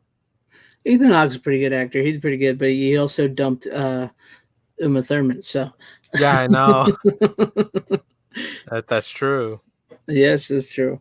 I wish I could talk to you a little more about this movie, but I had no idea about this movie. So yeah, I haven't seen it on 4K, but Attica! Attica! You should know by now, Runner. The thing with me is, like, I know there's new movies out. I know there's 4Ks out, but then I start seeing these really cult B movies, and my mind starts going there, and I start picking those movies up when I need to be fleshing out like my 4K stuff. It's funny you say no, that. I get it. That movie came out at the time where I started kind of venturing away from the more mainstream films, and that's probably one of the reasons why I'd never watched that. I was really starting to dive more into like indie and horror and B movie shit than Yeah. You get to a point where you can only watch so many movies about the same fucking thing over and over. Exactly, man. Like I really love superhero movies, but I've got to the point where like I'm getting tired of them. Yeah, I know how more traditional in a way, but yeah. Yeah, I know how you feel. Oh, it's produced by Danny DeVito. That's funny. I'll check it out. I'll check out the trailer for Gattaca. You get a lot of movies you wouldn't imagine. Yeah, it's it's good. I'd give it a shot. People in the chat here seem to like it. Random Brad said it's good. The real Sean Caramo said it's good. Yeah, it's a decent movie. I like it. Yeah. We're blasphemers now, evidently. Yeah, we're blasphemers because we've never. This is the first, though. I think this is the first time Runner has seen a classic film and we haven't. Yes. Yeah, that's crazy. First, anyway. Way to go, Runner. I think didn't I? Can it be considered a classic? It's almost 20 years old, ain't it? Yeah. Is it? Yeah. So. Actually, it might be more than 20 years old. It came out like the late 90s, I think. I would, late 90s or early 2000s. Let me look it up. Should say right on the back of the cover. Yeah. I don't see it. Maybe I need to look. Look, round of applause for Runner. Hey, fuck off. That's a good thing. That's a good thing. He's not. Oh! I thought you meant round of because you've seen something we haven't seen. Oh, I didn't know you meant it in that context. My bad. I'll take it back. I didn't mean to be an asshole. 97. 97. 97. Wow, it was a little older than I thought. Especially considering the case in that looks very early 2000s or like mid 2000s. No, I was thinking 99, so yeah. 97. That's I'll check it. I'll check out the trailer after we finish here, and I'll probably check it out. That was Runner's short talk of the week. And I love the fact that he brings it on. He's seen it over us, and then he goes, "I'll have to rewatch it. I don't really know, remember what it's about." Probably doesn't watch it. No. I mean, I know it has to do with like science and DNA and shit. That's it's got this science in it, and it's a fiction story. It's a science fiction story. Dude, I had to watch this in my and it's set in a futuristic space setting. It might not be in space, but it could be in space. I don't know. No, I had to watch this in my bio class because we were like learning about a topic, and then they were just like, "All right, you guys got to watch this movie." Wait, isn't that a movie? It's a bunch of shit about DNA and shit in it. That's one of the That's something about DNA. That's exactly what I said about creating genetically perfect humans. I out of here for like 5 minutes, dude. I don't know what the fuck you're talking about. I said it's a movie about DNA. I had to go do 10 pounds of coke or something. Like Amber Heard. Right on the stand. Right on the stand. Whoa. Anyways, I guess they were married, Cordell and Rugg, at the time they filmed the movie. Is Maya Hawke 25 years old? I don't know her age. Really? I don't know. Something like that. Yeah, I'll have to check it out. Did this come out the same time as Minority Report came out? Because it seemed like there's a lot of around that time. There's a lot of similar movies. I think Minority Report was actually like 2001 or 2. Oh, really? Yeah, I was gonna say it's probably in that era, though. Probably after that. Yeah. Minority Report was 2002. Yeah. Yeah, Minority Report was 2002. Hey man, y'all got some of that crack? I will suck your dick.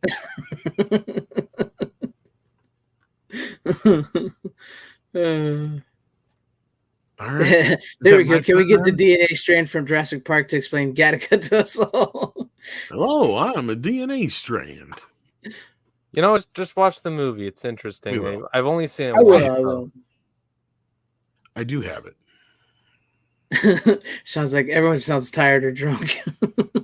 I do have to get up in the morning. So. I am pretty fucking tired, and I have one or two more. We can, Is it my turn now? It's your turn. I have one. Runner, I will check that out. I promise. I only have one left, and Runner only has one left. So how many more do you have left, Craig? I have 2, but I can go just do one.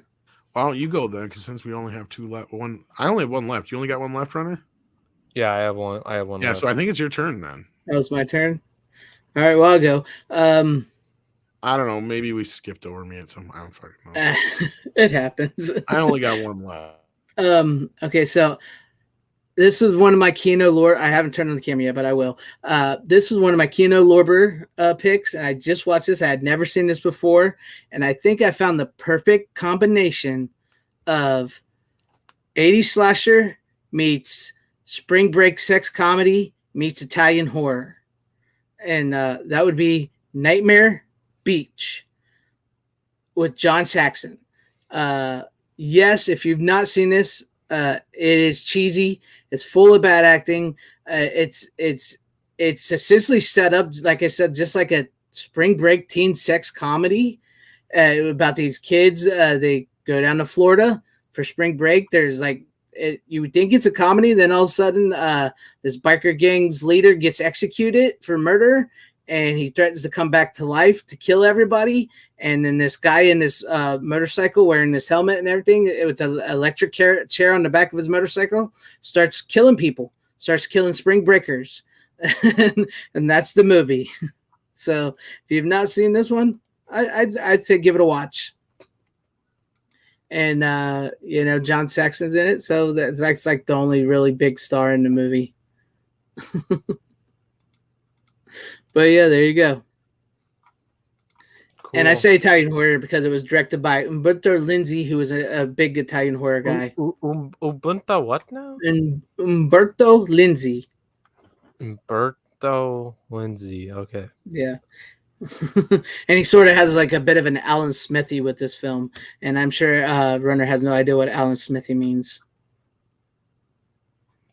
Do you, Runner? Yeah, what do you think? I doubt it. Alan Smithy. Okay, so like when a director is hired to make a movie, and something happens, well, back in the day, and they would hate the movie. They didn't like what they did. They didn't like the movie, everything. They would have their names removed from the film, and they say the movie would be directed by Alan Smithy, which is a fake name. There is no Alan Smithy. That's just a name they use from directors who think their movies are bad and they want to opt out of it. So this movie, it says it's directed by Harry Kirkpatrick. Umberto Lenzi claims there is a real Harry Kirkpatrick, but it's never been proven, and he is supposedly the only director to have directed this movie. But yeah, there you go. If you want to get like a spring break horror slasher flick that's a bit Italian, that's a bit 80s slash, definitely full on 80s, definitely full on Florida. And definitely it's got some weird comedy bits in it that's kind of offsets the movie at points, but it's just like comes together and it's very crazy. It's a fun watch. But there you have it. That was my pick there.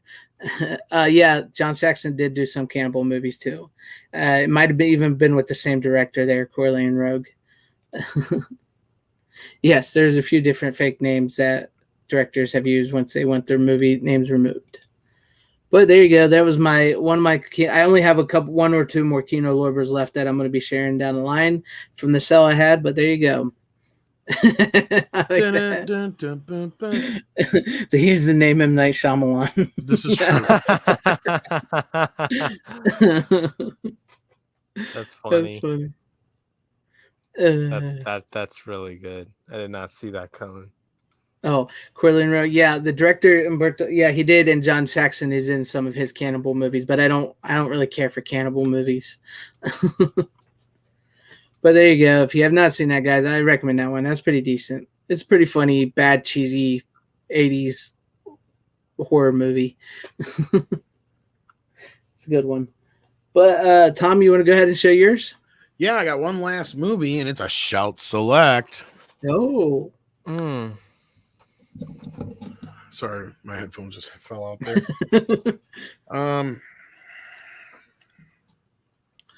This is one that actually deserves to be released on Shout Select because it did not have a Blu-ray released up to this point. It had only been released on DVD, and that is Two for the Money with Al Pacino and Matthew McConaughey and Rene Russo. It's not a great movie, but it's a good one. It's decent. It's all right. It's about the world of sports betting, and it's loosely based on a true story. So it is a true story. And yeah, it's pretty decent. It's a decent watch. But yeah, it's this guy who gets sucked into this world of picking winners for gamblers, and it's a company ran by a gambler. Yeah, so and then Al Pacino's great in it, of course, as always, and Matthew McConaughey's good, and Rene Russo's decent. It's a well-made film. Deserved shout select. I don't know if I'd pay $17 for it, but I remember it was being all right. I've seen it in a long time, but I remember it was all right. It wasn't too bad. I mean, Matthew McConaughey and Al Pacino worked pretty well together. no new special features, so I don't know why it costs $17, but yeah. Again, these shout select movies, I'm glad it's on Blu-ray. Why can't you price point these fuckers at like $12? Now there's one they actually added some value to. Yes. Let's jump to that. Yeah, this is a shout select. This was $20. It has a 4K transfer. It's Blu-ray, but it has a nice 4K transfer. It's got 2 discs. It's got tons of special features. Road to California, a look back at the Wizard with brand new interviews with Tom Holland, Fred Savage, Luke Edwards, David Chisholm, the writer, producer, director. How Can I Help You? Confessions of a Gameplay Counselor, a clinical analysis of the Wizard, post-screening Q&A from Let's Play Gaming Expo from 2019. So yeah, it's got great special features on it. This one is worth the shout select brand that what they meant, when they started it. Well, not just that. I mean, that's worth the $20 or more, right? Like, I don't know why I'm paying for a movie like this that would normally cost me $5 or $6 if the company originally put it out itself by now in the Walmart bin, right? Blu-ray bin, right. And that's like what pissed me off with like Liar and shit like that. But anyway, so I'm surprised that too for the money got a shout select release. Honestly, not just like a normal Blu-ray release. Yeah, it never really has though. I mean, it was one of those movies that came out in the early part of DVD, so I can understand why. Just kind of missed the boat on standard Blu-ray, I guess, evidently. Right. But for Shout to just throw the shit that's on the standard DVD onto the Blu-ray, not add anything new. I don't think it's a brand new scan. It's a decent scan, but I mean, it's probably whatever scan they did back in the day for cable. It's probably the best you're going to get, isn't it? Digital, yeah. I mean, it looks very well. I mean, there's nothing wrong with it.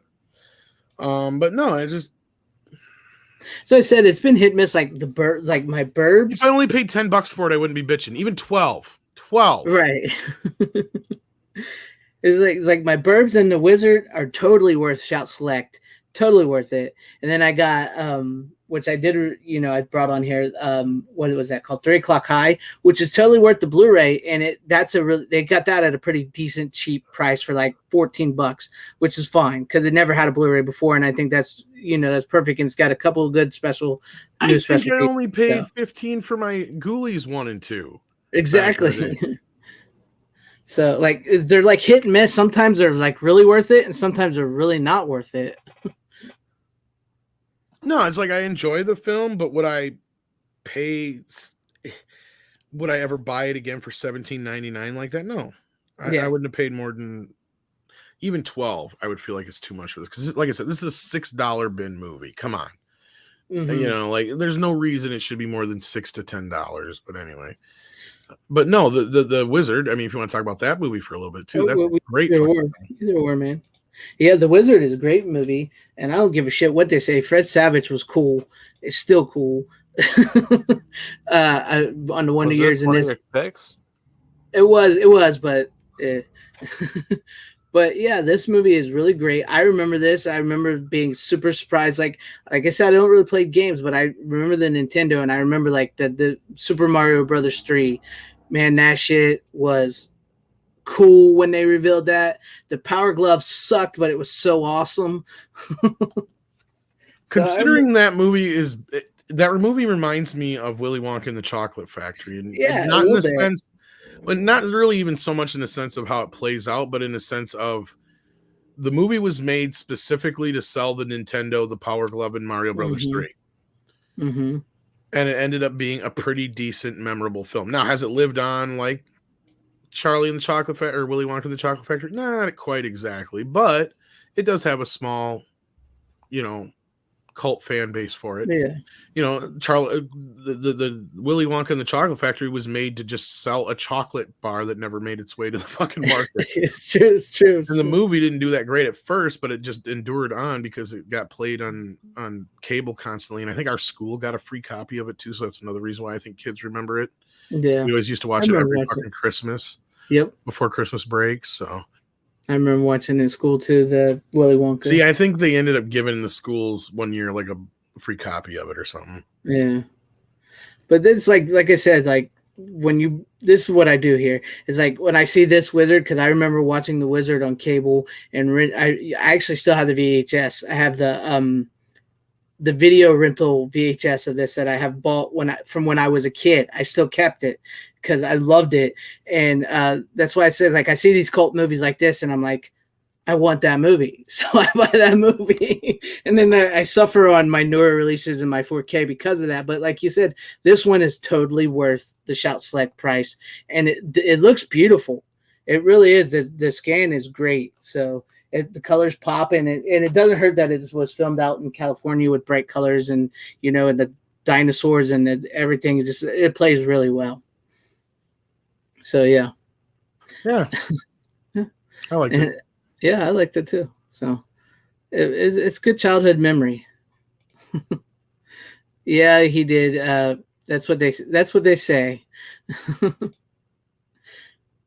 A trucker adventure video games, a pretty sad understory. Yeah, a road trip movie. And that's one of the things, like in the 80s movies, like everybody had a freaking sad story. You're having such a fun with this movie, and then all of a sudden it reveals the whole big thing why the kid's quiet and everything, why he wants to go where he wants to go. It got compared a lot to Rain Man when it came out. Yeah. Like they were calling it Kitty Rain Man. Which movie? The Wizard. The Wizard. Oh, really? Okay. Yeah. It's really good. It really is pretty much Rain Man with kids. Mm. Oh, I've seen Rain Man once. No, it's pretty much the same story. A brother takes off with his brother. Yeah, two little kids who happens to be autistic. I was gonna say, is one of them autistic? Yes. And he's really, really good at playing video games. He's really good at playing video games instead of math. Yeah, that's the only in counting cards. So he takes him to a video game contest instead of Vegas. Yeah, it's the same fucking movie. And actually, they do go to Reno in one part to get some money, but yeah they do, because the girl that they're with, right? She lives out there. Yeah. I can't remember that actress's name, but she actually was in quite a bit of shit back then. Yeah, she was in Goonies. I guess she's a musician or a singer now or something like that. But yeah. Let's see if I see her. No, name she wasn't here. in Goonies, but she was in. She wasn't the red-haired girl in Goonies. Yeah, that's right. Yeah, that's right. She's a different chick. But she did a few other movies. She was in Troop Beverly Hills and a couple other movies back then. Yeah. I can't find her name. Anyways, but yeah. I always get confused with the girl from Goonies, but then I always remember that no, she's not that girl from Goonies. But yeah, that's I think that's a quick show tonight. They do Gamble in the Arcade, and the music is almost like exactly the same as Rain Man scene. I have one more pick. Don't forget. Oh, you do? You want to show it? Go ahead. Yeah, you jumped on your last pick already, Greg. Yeah, I did. I kind of jumped ahead, didn't I? Yeah. Good. Runner, show the last one. But this is a movie. We'll give Runner the last one here. Yeah, Runner. Okay, Greg, let me talk. Jesus Christ. So this is a movie I saw in my film class that I took. I just finally did my fucking essay for that class. My final essay. I only have like 2 more classes to finish, and now I'm all good. But this is a musical. This is one I surprisingly enjoyed, just because the story was pretty good. Hairspray? No, I've never seen that one. Singing in the Rain. Singing in the Rain is a good one. I thought about singing it. I can't sing, so sorry guys. It never stopped me. I've actually never seen that movie. I do have it on 4K though. There's 2 movies tonight. Runner. Look at that. Look at that. He totally balled me. Well, I didn't watch shit this week, so I might have actually watched that otherwise. But yeah, you've never seen this movie? No, I'm not all the way through. I've seen bits and pieces of it, and Everybody's seen the singing in the rain Fred part. Astaire. Oh yeah, everyone's seen that. Yeah, everybody's seen that scene. I mean, I've seen it. I've probably seen the whole movie put together, but I've never actually watched it in one actual sitting. Oh no, but it's actually really good. It's a satire of going from silent film to then Right. like film with sound. Like it's actually like that whole part is brilliant. Mm-hmm. It's good movie. It's one of the better musicals out there when musicals were good. I agree. Like I'm typically not a big fan of musicals. Most of them kind of like whenever I hear like, oh, it's a musical, it's like, oh geez, it's probably gonna annoy the shit out of me. I don't mind a musical as long as it has a good story to back up with the songs. Yeah. This movie proves to me like it like a musical. The music has to be catchy for me though, because speaking of like modern ones, like The Producers, I can't stand that one. I didn't like the new Hairspray either. Yeah.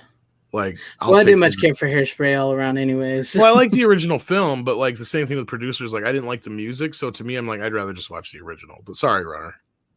No. I was just gonna say, like, yeah, if it's got a good story like this one does, then I can watch it. It's like the Blues Brothers. That's arguably my favorite musical of all time because it's got a kick-ass story to it and it's hilarious. You know what I mean? What about Blues Brothers 2000? Never seen it. I honestly, it's not that good. I was gonna say, like, I have no interest in watching it. It's not good. Yeah, it has a couple good musical numbers, but I think me and my buddy were the only two people in America who went to see that in the theater. I saw it in theaters. You did too? Oh my God. did. I went and saw it in theaters because I was a huge Blues Brothers fan and Dan Aykroyd and stuff, and I was really curious on how they were going to do this without him. Yeah. The music was good, but the movie was like, what? Exactly. From what I've heard, it's like it sounds like one of those sequels. I don't care to see. I've heard of it. If you don't watch it. Yeah, I've heard of it. I just don't care. It's crazy to think that ended John Landis's career, not killing somebody and 2 kids. Exactly, man. Really? I thought it was the killing of 2. No. John Landis had a long career after that. He made Coming to America and a bunch of shit after that. Yeah. Huh. No, it was just that movie flopped so fucking hard and it cost so fucking much, and I don't know where they thought it was going to make any money.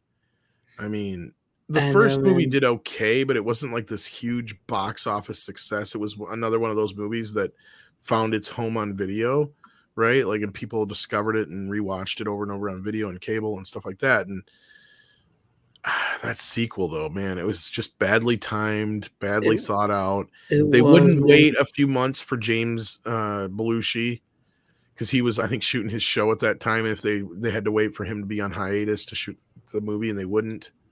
They should have waited, man, because at least he would have had a Belushi in it. Well, not only that, there was some big hurry to get it out for some reason in '98. It's like 2000 ain't even until '99. Yeah. I mean, you can wait a few months and just put it out in '99. It would have been better. Like, I don't know. And not that would have saved the movie or anything. The movie it's bad movie. A convoluted mess. But I mean, and they even try to like redo the whole first movie within this story. And this is why I wish James Belushi had been in the movie, because I don't mind this conceptual idea that they're going after to find this, what they consider a surrogate brother of the man who practically raised them, or the son of the man who practically raised them as a surrogate brother, right? Like, I like that idea. Like, and that could have kicked off with the idea that, you know, they thought they were brothers, and you could just find out that no, they weren't biological brothers. They just were brothers because they grew up together. And but John Belushi's character actually has another real brother. And that would set up the whole idea that he's got to go find James Belushi's character instead of the John Goodman one, which I like John Goodman fine, but it doesn't add anything to the movie, and the character, how he comes in, is really kind of man. Sure, it does play with some elements of the first film and kind of feel a lot like the first movie, but that's what, like you just said, Greg, unfortunately, it's just recreating the first movie then at that point with lesser characters.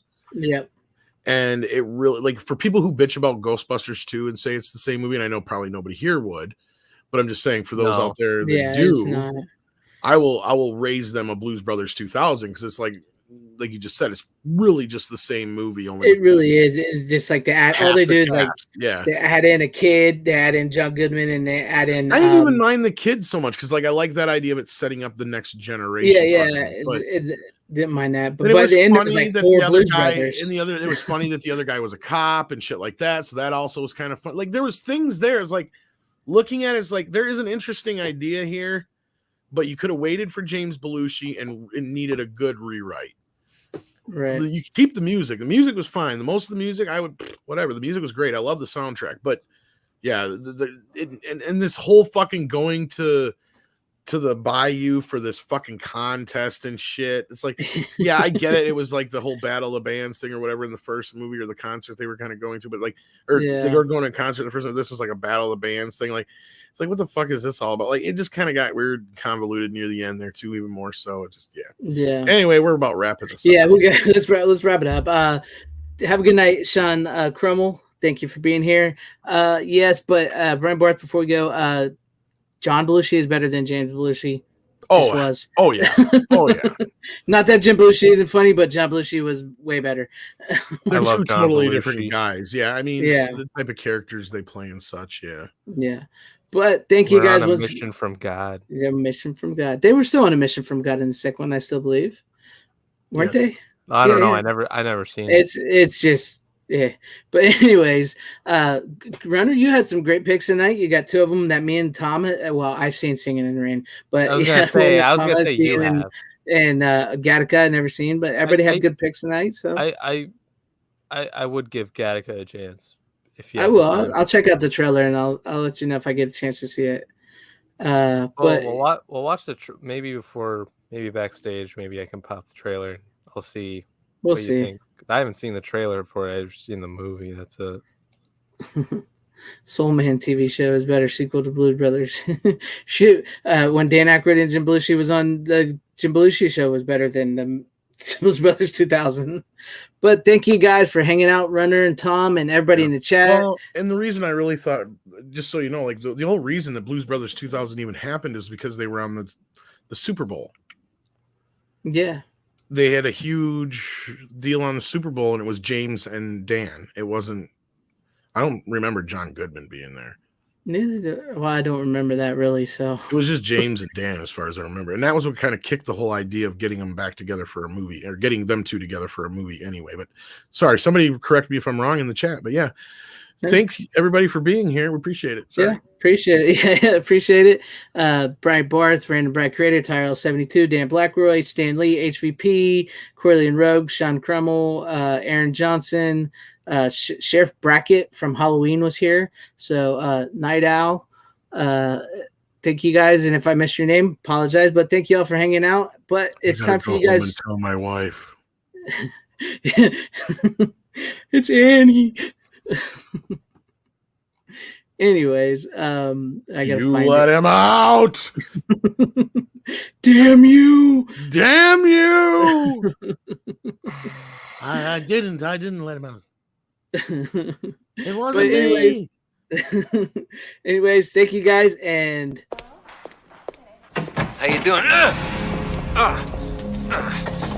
Bitches leave.